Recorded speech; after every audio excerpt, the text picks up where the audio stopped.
On ne présente plus la Chine, deuxième pays du monde par son PIB nominal derrière les États-Unis. Elle est devenue, selon les dernières estimations de la Banque mondiale, le premier pays au monde pour le PIB à parité de pouvoir d'achat.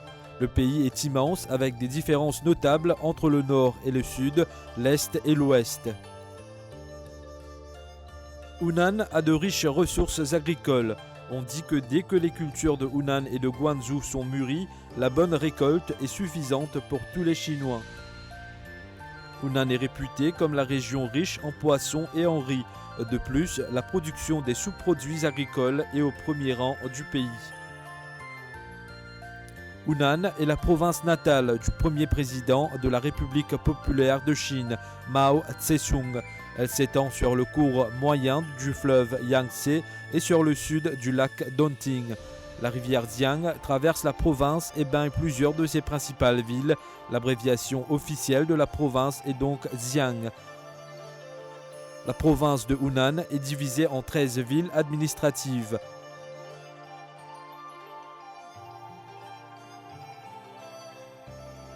La population de Hunan est d'environ 7 millions avec 56 différents ethniques.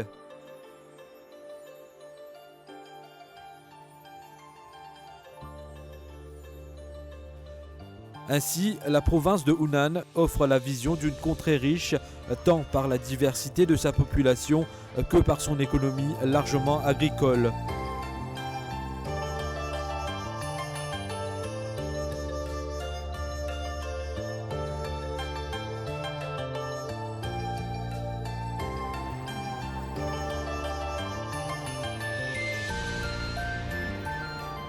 Le Hunan est une province méridionale chinoise située à 1300 km de Beijing et de 900 km de Shanghai.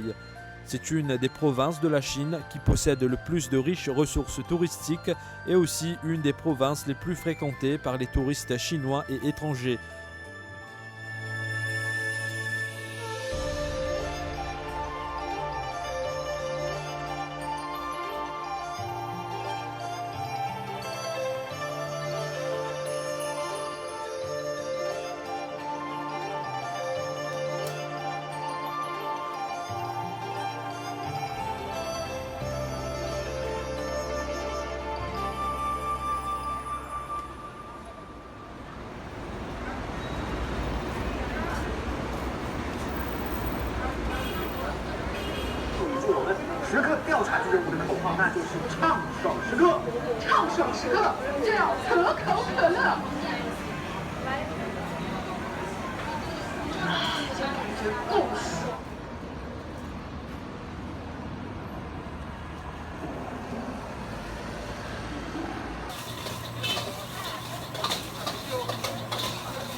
Ainsi, le musée de Changsha accueille en moyenne 5000 visiteurs par jour.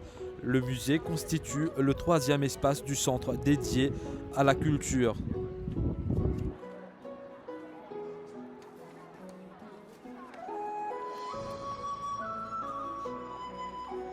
Blancheur et neutralité caractérisent les différents plateaux qui accueillent en toute liberté, grâce à un système de cloisons amovibles, les œuvres des expositions temporaires et permanentes. Le musée retrace l'expédition de la dynastie de Shang et de Zhou vers le sud pendant l'ère de bronze. Le royaume de Shang avait ouvert la voie vers des méthodes innovantes pour conquérir le peuple qui était encore dans un état primitif. Les pièces exposées sont très rares. On peut voir des armes utilisées durant cette période et aussi des objets précieux fabriqués en pierre et en bronze.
China's tea is very good.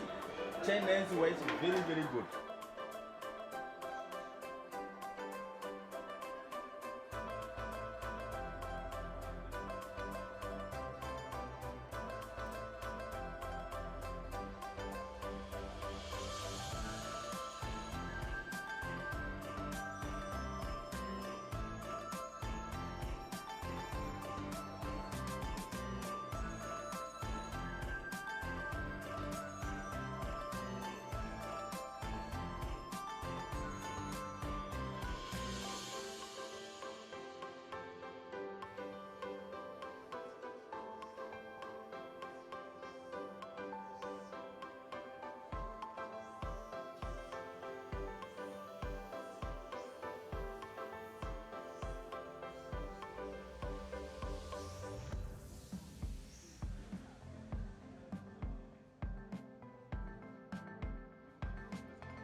Lieu d'inspiration de nombreux peintres chinois.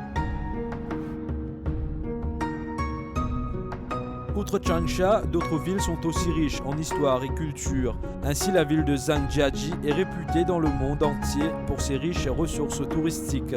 Il englobe un parc et deux réserves naturelles, le mont Tianzi et la vallée Shuoxi. Sa beauté est cachée derrière les ponts, les grottes, les lacs et les chutes.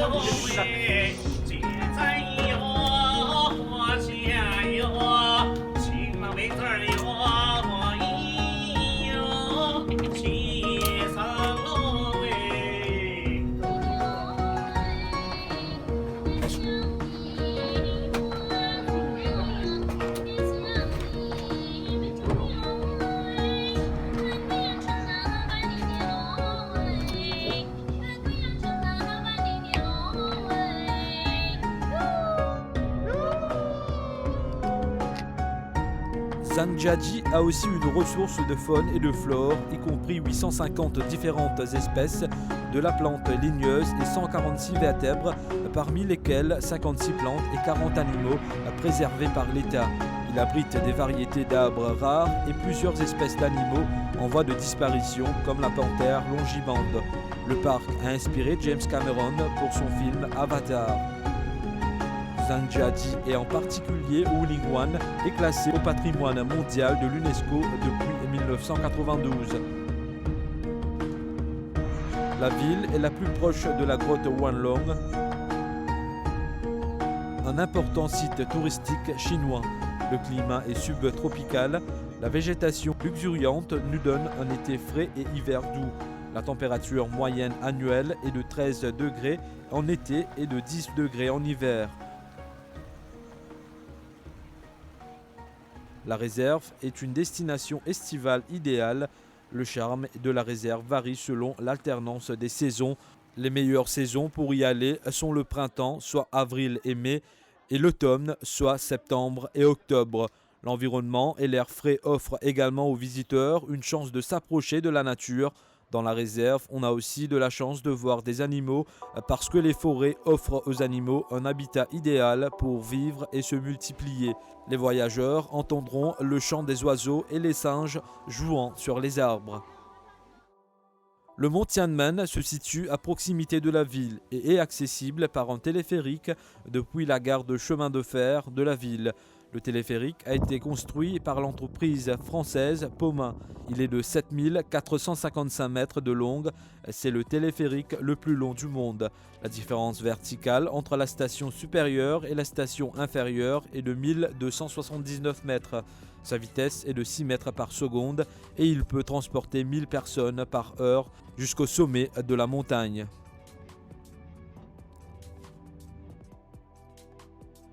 Le téléphérique du mont Tianmen est réputé dans les guides touristiques comme le plus long téléphérique de haute montagne pour passagers du monde avec 98 cabines. Le plus fort pourcentage de pente atteint 37 degrés.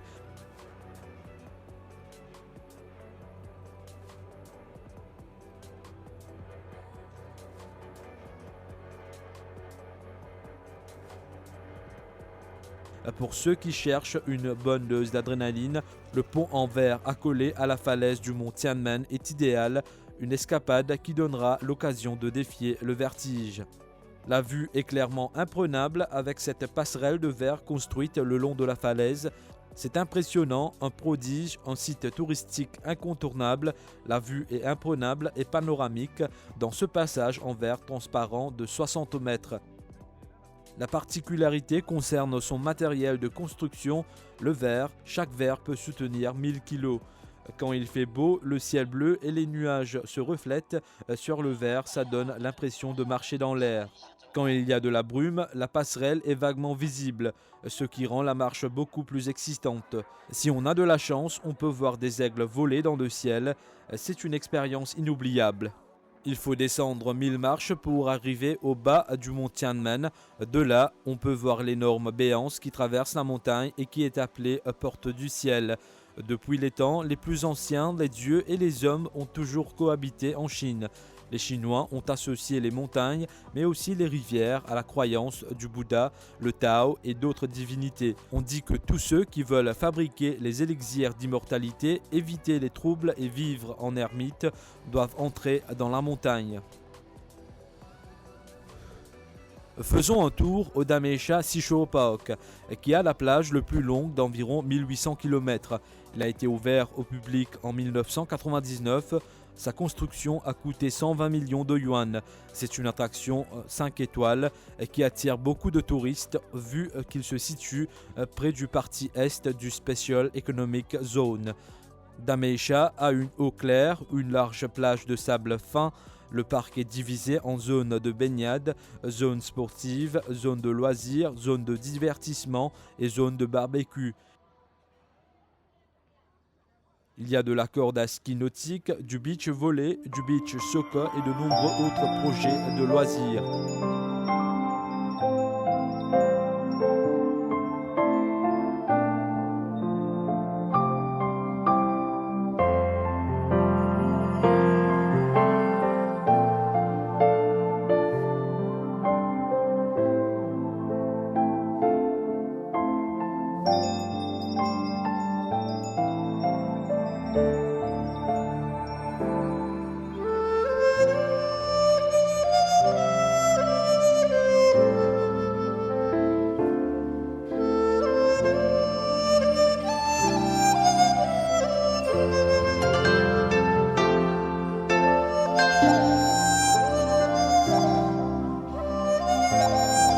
Après une journée à la plage, un dîner sur bateau de croisière sur la rivière est idéal. Vous pourrez admirer les magnifiques lumières qui proviennent des bâtiments. L'atmosphère est agréable, la scène est magnifique. Tout ce qu'il faut pour des vacances inoubliables.